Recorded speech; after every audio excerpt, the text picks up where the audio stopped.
शेतकरी बांधवांनो नमस्कार. परत एकदा नव्या व्हिडिओमध्ये मनपूर्वक स्वागत. शेतकरी बांधवांनो, आपल्या केळीच्या घडाची कापणी झाल्यानंतर म्हणजे हार्वेस्टिंग झाल्यानंतर जे पानं राहतात ते पानं फक्त अशा पद्धतीनं कट करायचे आहेत आणि हा जो बुंदा आहे हा बुंदा असा ठेवायचा आहे.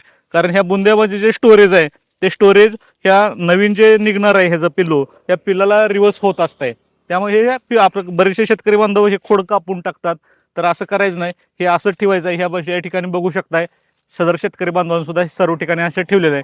तर अशा पद्धतीनं आपल्याला नियोजन करायचं आहे. कारण हे सर्व प्रकारचं जे स्टोरेज आहे त्यामध्ये जे कॅल्शियम मॅग्नेशियम न्यूट्रिशन जेवढं काही न्यूट्रिशन आहे ते सर्व ह्या पिल्लाला मिळणार आहे. आणि हे पिल्लू ठेवताना सुद्धा एक काळजी घ्यायची आहे शेतकरी मित्रांनो, हे ज्यावेळी हे घड ह्या ठिकाणी असतो त्यावेळी आपण ही पिल्ली कापलेली असतात. जरा जवळनं दाखवा.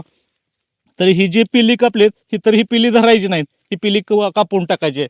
आणि जे पिल्लू कापलंच नाही नवीन निघलेलं आहे ते अशा प्रकारचं चांगलं ठेवायचं आहे. ज्याचा पोंगा सरळ आहे एकदम हेल्दी आहे. तर हे असं केळीचं रोप पिल्लू ठेवायचं आहे आणि त्याची वाढ चांगल्या प्रकारे करायची आहे.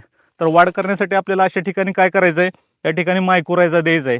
तर मायक्रोरायझा वापरत असताना या ठिकाणी आपल्याला मायक्रोजाल 100 ग्रॅम आणि त्यामध्ये चांगल्या क्वालिटीचं ह्युमिक म्हणजे फ्लोरा 250 ग्रॅम घ्यायचं आहे आणि दोन्ही एकत्र द्यायचं आहे. अतिशय वाढ चांगल्या प्रकारे होणार आहे. धन्यवाद.